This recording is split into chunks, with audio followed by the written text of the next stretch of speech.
እንዴት ነህ ጓደኛዬ? ምን ነው የደካከመህ ትመስላለህ? ሰላም አይደለህም እንዴ?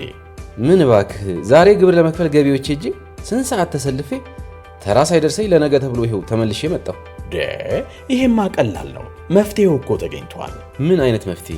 ይሄውልህ ብርሃን ባንክ ብርሃን ኢታክስ የተሰኘ አገልግሎት ጀምሯል። ይህ አገልግሎት ከገቢዎች ሚኒስቴር ጋር በመተባበር የሚሰጥ አገልግሎት ስለሆነ የግብርህን የገቢዎች ሰነድ ቁጥር በመያዝ ከዚያ የብርሃን ባንክ ደንበኛ ከሆንክ ከፈለግ በሞባይል ባንክ አገልግሎት አሊያም በብርሃን ኢንተርኔት ባንክ አገልግሎት ግብርህን መክፈል ትችላለህ። የባንኩ ደንበኛ ካልሆንክ ደግሞ ወደ ቀረበ የብርሃን ባንክ ቅርንጫፍ ሄደህ ግብርህን መክፈል ነው። ዋው! ይሄማ ትልቅ የምስራች ነው። ቀኔን ነው ያበራኸው። አዎ፣ በብርሃን ባንክ ኢታክስ የግብር ክፍያ አገልግሎት ከረጃጅም ሰልፍ ድነው በፈለጉት ሰዓት በማንኛውም ቦታ ሆነው ግብርዎን መክፈል ይችላሉ። ብርሃን ኢታክስ ፈጣን የግብር መክፈያ አማራጭ። ብርሃን ባንክ እንደ ስማችን ብርሃን ነው ስራችን። ሌላው ደግሞ የሞሳላን ጉዳይ እንመልከት። ትናንትናም እሱም በአንፊልድ እንግዲህ ተሸኝቷል። እናንሳይን ጉዳይ የአንዳንዶቹ ስንብቶች የሆነ ቅር የሚያሰኙ ስንብቶች አሉ። ሙሐመድ ሳላህ አምና ቢለቅ ኖሮ ለምሳሌ በግሎሪ ነበር የሚለቀው። አንዳንድ ተጫዋቾች ከዚህ የተሻለ ውብ ሽኝት ነበራቸው። ስቲል ሌጀንደሪ ነው፣ ምንም ያጎድልበት ነገር የለም። እሱን ግን ለምሳሌ ቦቢ ፈርሚኖ ሲለቅ በመጨረሻ ደቂቃ በኮፒንድ በሚባል የስቴዲየሙ ክፍል የማሸነፊያ ጎል አስቆጥሮ ነበር የለቀቀው ባለቀ ሰዓት። ከዛ ከቤተሰቦቹ ጋር ሆኖ ልክ ትላንትና እንዳደረገው የሱ ስም ለሙሐመድ ሳላህ እንደተዘመረው የቦቢ ፈርሚኖም ስም ተዘምሮለት ነው የለቀቀው። ግን ጎል አስቆጥሯል በአንፊልድ በኮፒንድ። ሳዲዮ ማኔ የለቀቀው በ2023 የቻምፒየንስ ሊግ ፋይናል የመጨረሻ ጨዋታ የነበረው የቻምፒየንስ ሊግ ፋይናል ተሸንፈዋል። ግን የሚያስተላልፈው መልእክት ምንድን ነው? he went out at the top እንደሚሉት ቻምፒየንስ ሊግ ፋይናል ተጫውቶ ነው የለቀቀው። የመጨረሻ የሊቨርፑል ጨዋታው የቻምፒየንስ ሊግ ፋይናሉ። የሙሐመድ ሳላህ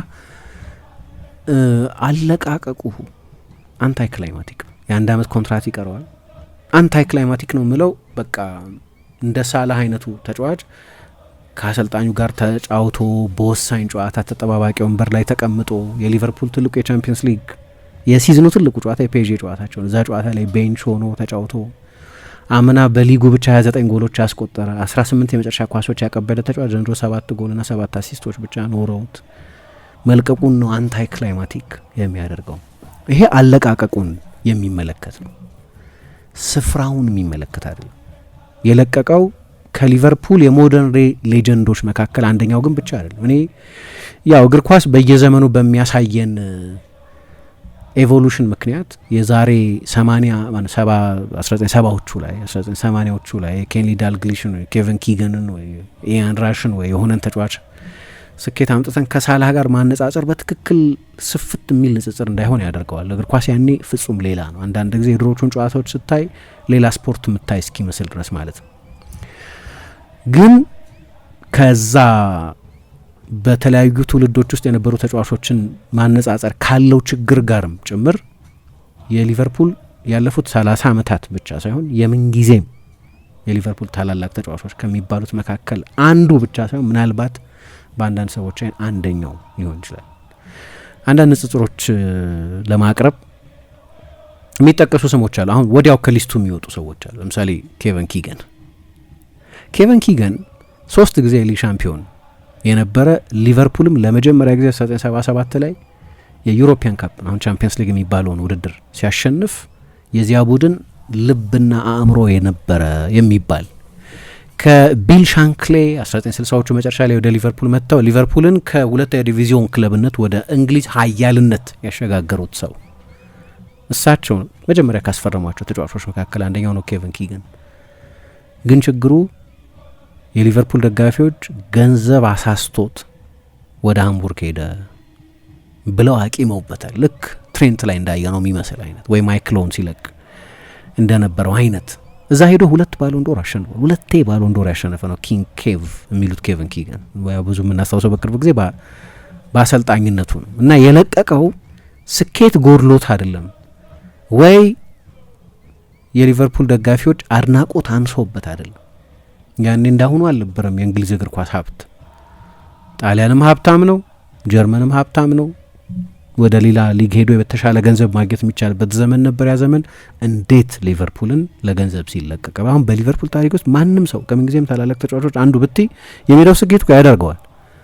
ግን ከሊቨርፑል ደጋፊዎች የጋራ ትውስታ ውስጥ የጠፋ ስም ነው ኬቨን ኪገን። የሜዳው ስኬቱ የሚያጠራጥር አይደለም እና ሲለቅ ክዶ ነው የለቀቀን ብለው ከ50 ዓመት በኋላ አሁን ይቅር አይሉት። አሁን ያለው የሊቨርፑል ትውልድ ጭምር የክለቡን ታሪክ ስለሚያውቅ ስለዚህ ምን ይላሉ? ቴንክስ ፎር ኤቭሪቲንግ ጉድባይ ኤንድ ኔቨር ካም ባክ። እንደዛ ነው የሚሉት ኬቨን ኪገንን ሲለቅ እንደዛ ነው ያሉት። በቃ እናመሰግናለን ለሜዳው ስለነበረ ነገር፣ ቻው እንዳትመለስ። ይገርመኛል ሁልጊዜ። ምክንያቱም 2 ጊዜ ባሎን ዶር ማሸነፍ ቀላል ስኬት አይመስለኝም ለሱም ቢሆን። ስለ ስታት ደግሞ ከተናገርን ኢያን ራሽን የሚወዳደር የለም።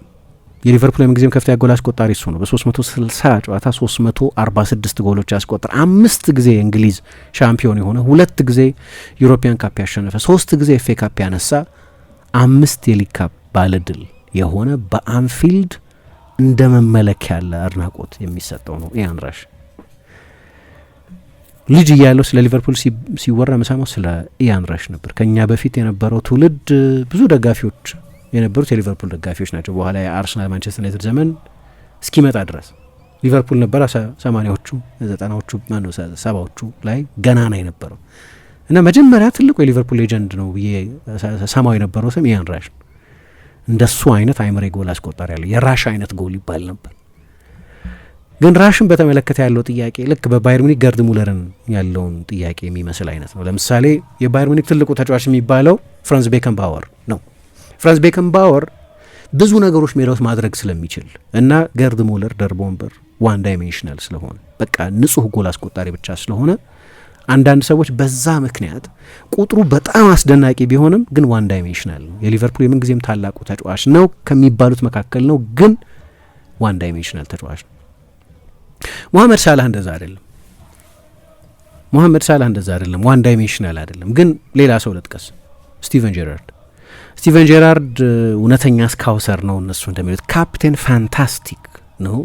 ሌጀንደሪ ጎሎች ያስቆጠረ ነው። ኦሊምፒያኮስ ላይ ባለቀ ሰዓት ያስቆጠረው ያ ጎል የኢስታንቡል ቀዳሚ ነው። ኢስታንቡል ላይ ያንን አይነት ካምባክ ያለ ኦሊምፒያኮስ ጨዋታ የጄራርድ ያለቀ ሰዓት ደቂቃ ጎል ማሳካት አይቻልም። በአመቱ ዌስትሃም ላይ እንዲሁ በሞተ ጊዜ ጎል አስቆጥሮ ኤፍ ኤ ካፕ ሻምፒዮን አድርጓቸዋል። ኦፍኮርስ የኢስታንቡል ተአምር የሚባለው አለ። ምናልባት በ2005 የባሎን ዶር አሸናፊ መሆን ይገባ ይሆናል። የግል ሽልማት ነው፣ ሁልጊዜ ያከራክራል። ግን ምናልባት ይገባ ይሆናል። ችግሩ ግን ጄራርድ ትልቅ ተጫዋችነቱ ጥርጣሬ ቀርቦበት የሚያውቅ ባይሆን አንደኛ የእንግሊዝ ሻምፒዮን አልሆነም፣ የፕሪሚየር ሊግ ሻምፒዮን አልሆነም። ሁለተኛ ግን የሞመንቶች ተጫዋች ነው ይባላል። ትልልቅ ሞመንቶች አሉ። አሁን እንዳልኳቸው አይነት ትልልቅ ጎሎች ኦሊምፒያኮስ፣ ዌስትሃም፣ ሚላን እና ሌሎች ብዙ ግን ሞመንቶች ላይ ብቻ ማለት የሚጠቀሱ ትልልቅ ሞመንቶች አሉ። ተወዳጅ ተጫዋች ነው፣ የትልልቅ ሞመንቶች ተጫዋች ነው። ሞሐመድ ሳላህም ትልልቅ ሞመንቶች አሉት፣ ግን የኮንሲስተንሲ ማሽነሪ ነው። እሱ ደግሞ ከዚህኛው የውድድር ዘመን በስተቀር ኮንሲስተንትሊ የ30 ጎል ማሽን የነበረ ነው። የ30 ጎል ኮንትሪቢሽን ማሽን የነበረ። ከዛ ከኢያን ራይት የሚለየው ሳላህ የጎሎቹን ኮሌክሽን ስታይ በጣም ብዙ አይነት ጎሎች ነው የሚያስቆጥረው። ኢያን ራሽ ምንድን ነው በቃ ፎክስ ኢን ዘ ቦክስ የሚባል የሳጥን ውስጥ አዳኝ አይነት ተጫዋች ነው የነበረው። ሳላህ ግን አንዳንድ ጊዜ ሜሲ የሚያስቆጥረውን የሚመስል አይነት ጎል ያስቆጥራል። ከጠባብ ቦታ 3-4 ተጫዋቾች በጠቅላላ አጫወቱ ከሜሲ ጋር አንድ አይነት ተጫዋች አይደለም። ልክ እንደ ሜሲ አጭር፣ ልክ እንደ ሜሲ ከቀኝ ክንፍ የሚጀምር ተጫዋች ቢሆንም፣ ልክ እንደ ሜሲ ብዙ ጎሎች የሚያስቆጥር ቢሆንም የሜሲ አይነት ቴክኒካዊ ችሎታ ያለው ተጫዋች አይደለም። ስለዚህ ከሜሲ ጋር ያነጻጸርኩት አይደለም። ግን ሜሲ የሚያስቆጥራቸው የሚመስሉ ጎሎችን ግን ያስቆጥራል። አንዳንዶቹ ጎሎቹ ሲቲ ላይ ያስቆጠራቸውን ጎሎች ወይ ዋትፎርድ ላይ ያስቆጠረውን ጎል ወይ ኤቨርተን ላይ ያስቆጠረውን ጎል፣ ሮማ ላይ ያስቆጠረውን ጎል፣ ሌሎች በጣም የሚገርሙ ጎሎች የሚያስቆጥር አይነት ተጫዋች ነው። እንዲህ አይነት ጎሎች ያስቆጥራል። የኢያን ራሽ አይነት የሳጥን ውስጥ አዳኝ የሚያስቆጥራቸውን አይነት ጎሎችም ያስቆጥራል። ብዙ አይነት ጎሎች ማስቆጠር የሚችል ተጫዋች ነው። ሌላ ሰው አለ፣ ኬኒ ዳልግሊሽ ዳይናሚክ፣ በጣም ብልህ፣ አካላዊ ቅልጥፍናው የሚያስደንቅ፣ ሊቨርፑል የእንግሊዝ እግር ኳስ ዶሚኔት ባደረገበት ወይ ማድረግ በጀመረበት ጊዜ በጣም ወሳኝ ተጫዋች የነበረ፣ የሜዳ ውስጥ ገድሉን በአሰልጣኝነቱም ያተመ ነው። 80ዎቹ መጨረሻ ክሎፕ መጥቶ እስኪያሸንፉ ድረስ የመጨረሻው የሊግ አሸናፊ አሰልጣኝ ኬኒ ዳልግሊሽ ነው። ወደ ብላክበርንም ሄዶ እኮ ማንቸስተር ዩናይትድ በጣም ዶሚናንት በሆነበት ጊዜ በመሀል ጣልቃ የገባ አንድ ቡድን ነው የነበረው ብላክበርን። የዛ የብላክበርን ቡድን አሰልጣኝ ነው የነበረው። በአሰልጣኝነትም ከሊቨርፑልም ውጪ ዋንጫዎች አሸንፎ ያውቃል። ግን ከሁሉ በላይ ደግሞ በዛ የሂልስቦሮ አደጋ የሀዘን ጭነት ሰሞን የሊቨርፑል አሰልጣኝ የነበረ ያንን ጊዜ አልቻልኩም በቃ ብሎ እስኪለቅ ድረስ የተሸከመ በጣም ትልቅ ሰው ነው የነበረው። ከነዚህ ጋር የሚነጻጸር አይነት ሰው ነው። ለአንዳንዶች ከነዚህ ሁሉ ይበልጣል የሚሉት ሰዎች አሉ። የማይረሱ ጨዋታዎች አሉ። ለምሳሌ አንድ ከሮማ ጋር 2018 የቻምፒየንስ ሊግ ሴሚ ፋይናል ጨዋታ በአንፊልድ በተደረገበት ጊዜ አንዳንድ ሰዎች በአካል ሜሲ 2022 የዓለም ዋንጫ ላይ ዶሚኔት ያደረገውን አይነት ዶሚናንስ ነበረው እዛ ጨዋታ ላይ ይላሉ። ለምን ያንን ይላሉ? የቀድሞ ቡድኑ ሮማ አሁን ጓደኛው ነው አሊሰን፣ ግን ያኔ የሮማ ግብ ጠባቂ ነበር። ወደ ሊቨርፑል ገና አልተዘዋወረም። ጨዋታ እንደተጀመረ በጣም የሚያስደንቅ ጎል አስቆጠረ። የሩቁ አንግል ላይ ነው ጎሉን ያስቆጠረው። ከ10 ደቂቃ በኋላ ለቦቢ ፈርሚኖ በጣም ድንቅ ክሮስ አሲስት ሰጠውና አሊሰን ላይ አስቆጠረው ፈርሚኖ።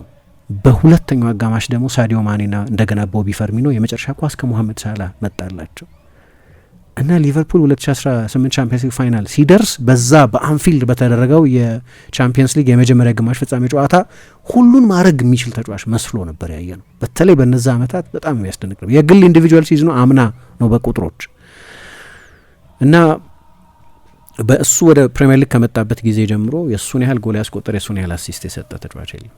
ወደ ፕሪሚየር ሊግ ከመጣበት ጊዜ ጀምሮ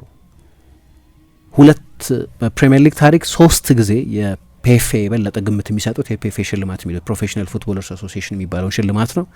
ቀይረውታል ጊዜውን። አሁን ኦገስት መሰለኝ የሚሰጠው። እሱን ሽልማት 3 ጊዜ ያሸንፏል። ሌላ ተጫዋች 3 ጊዜ አላሸነፈውም ይህንን ሽልማት። ለምሳሌ ብዙ የግል ሬከርዶች ያሻሽሏል። ግን አንዳንድ ማስታወቂያዎች ላይ ፐርሰፕሽን ችግር ቅርብ ጊዜ የተሰራውን የአዲዳስን ማስታወቂያ የተሹ እንደሆነ ቪኒሽስ አን አምባሳደር ኦፍ ስኪል ማን ነው? ቪኒ ሹድ ቢ አን አምባሳደር ኦፍ ስኪል አን አምባሳደር ኦፍ ኪል ሳላይዝ አን አምባሳደር ኦፍ ስኪል ብሎ ጽፏል። ስኪልፉል አይመስልም ስታዩ። ስኪልፉል የሚመስለው ቪኒሽስ ነው አይደለም? በአንድ ለአንድ ለምሳሌ ባላጋራ ቡድን ተጫዋች እንዲያልፍ የበለጠ የምትገምችው ቪኒሽስን።